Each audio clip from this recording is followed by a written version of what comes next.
What's up? It's Advane here. So here I have the Parrot Bebop 1, the drone that came out in the late 2014.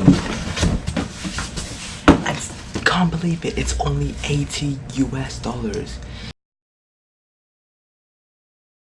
And it only took 4 days to ship. It was expected to take 2 weeks, but it only took 4 days. Like, oh my god. It's certified refurbished, which means that it comes with all the accessories that you would get with a new drone, and it is professionally cleaned and inspected. Only $80. It comes with GPS, motion sensors, forward and downward facing cameras, 14 megapixel photos, and 1080p video with amazing image stabilization. All that good things I'll show you in a second. It's definitely worth considering. I'll leave a link to the Amazon website, the Amazon page, down in the description below. I'll show you the unboxing when I move to the desk. So here's the cardboard box. It's really sleek. It is sleeker and easier to carry than the one that comes with the new drone. So I actually like this box more than the one with the new drone. So it's easier to carry. You can just put the drone in there and put it in the back and take it out to I don't know, Marina Barrage to fly it. So have a look at the battery first. Oh, so first you have a poster in your box that tells you what you should do and you shouldn't do. So the battery, I got the upgraded GV powered 2500 milliamp battery. It's not original, so but it is high capacity, so it's still kind of good. Here is the charger, and very like the MacBook charger, you can replace the plug depending on what country you're in. Here's the drone. It does feel a lot heavier than I thought. Like, it doesn't look that heavy, but it feels really good quality. Feels really sturdy. Let's compare it with my toy drone that is $60 to $70. It's just, toy drone is so much lighter. It drifts all all the time. Just drifts around.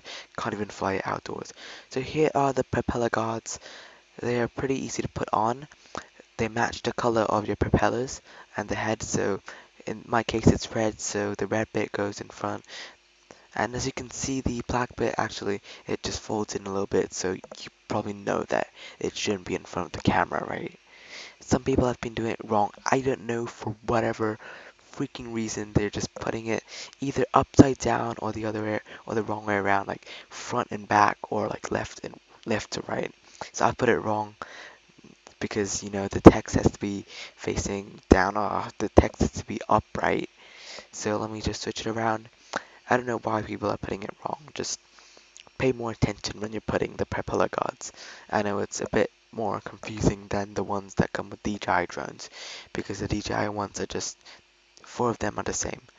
So here you have your safety card, just like inspection or whatever, and that is USB cable if you want to transfer it to your Mac or PC. And here are the extra propellers and the propeller changer, which I think you just screw it off. Like, I haven't used a outdoor like real flagship drone before, so my toy drone doesn't come with those propeller changers. So here is your manual, really thick one. You can find it online as well, so might as well just leave it, just don't bother it. Here are your box of plugs. You have 4 plugs, and in my case I'll be using the Singapore one. I'll take it out later. Let me just put it back in the box. It just fits nicely. The box is just designed so well that you can always take your drone out and put it back in quick and easy, unlike other products. So sometimes with other products, the boxes, they're just designed to be taken out and not put back in. So Parrot has designed their refurbished box, at least, really nice. So good job, Parrot. So as to put in the battery, it is kind of confusing if you're new and not used to it. So first you have to plug in the the little cable that comes out of the drone to the battery until you hear a click sound. Now just push the battery in until you hear another click sound. There. So as you can see, my upgraded battery is like a bit bumped up, like it's just taller than the drone, so it doesn't look as good. It doesn't really affect the stabilization of the drone, so that's good. And you definitely want to strap the battery around the drone just to make sure it doesn't fall off. click the button to turn it on. It should start blinking, and yep. And when it stops blinking, and when it like stops like fast blinking, it should be ready to go. It should also make some sounds, and the fan should start spinning. And now just go to your iPad or iPhone or phone, connect to the Bebop Wi-Fi called Bebop drone, whatever number is after that. Now go to the Free Flight Pro app. It's no longer Free Flight 3, it's now Free Flight Pro. So it just takes some time to connect. Sometimes you just click in, press this is my second time connecting, so I've connected before. So as you can see, my drone name already is already saved on the app. Just wait a while the image comes up from the drone. Why is it not showing? Oh, because okay, yes, my camera guard, my camera cap protector is still on. So you can take it off like that, so it doesn't hang about when you're flying. And you can easily adjust the camera angle actually, even using the app by swiping two fingers up and down. As you can see, the footage is a bit laggy, so you can go to settings, you can go to video, change it to 720p, so it's a bit less laggy. Just wait, there you go. You can also change other settings like the speed, change it from sport mode to um, video mode, and just like that, it's a bit less laggy now. So prefer using 720p because the image is a bit better, or you should use a controller. But I didn't. But the refurbished ones don't have a sky controller with it, so you have to buy an extra one. So calibration, you basically press the calibrate button once you press the drone name, and you press calibrate again.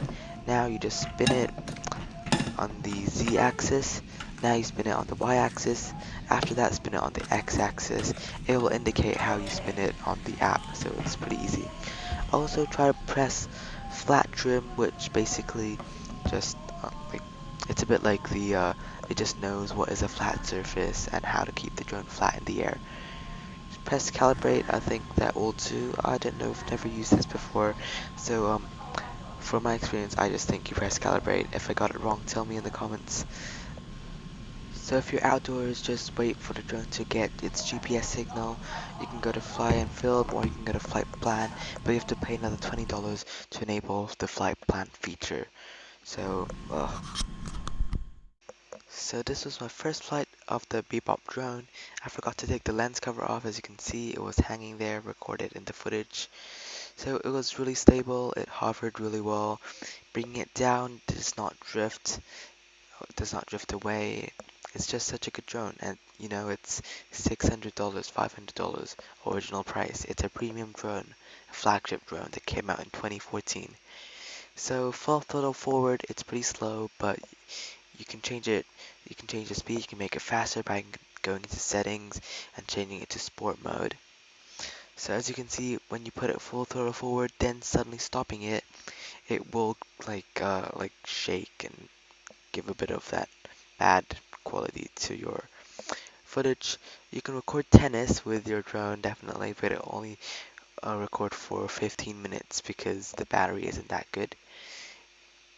Panning is really slow, and taking off does drift a little bit to the side, and generally the image quality is pretty good.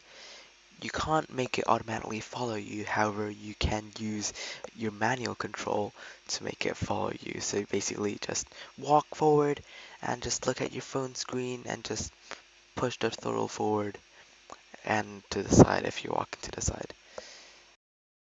At last, the verdict. This drone is amazing, especially for its price. You can't find a drone better than this for $100. It's professional, it's got GPS, it's got all your sensors, it's flagship, however, it's just a little bit old. The video quality is still really good. You could put it up against some newer models like the DJI Spark. It's, however, a little bit less sharp. If you're new to flying outdoor drones, then it takes some practice to get the courage and the skill to film amazing outdoor shots, cinematic, like other YouTubers do. I'm also new to outdoor flying, so I'll be keeping you updated with the latest skills I learned. I'll be sharing some skills with you. I'll be sharing some tips and tricks on my YouTube channel. So be sure to subscribe to my YouTube channel. Thanks for watching this video. I'll also leave a link to this review on my website in the description below. I'll put the new videos in the end screen right here. If they're ready, please subscribe to my channel again. Thanks, that will be really appreciated. And I'll see you in the next video. Bye!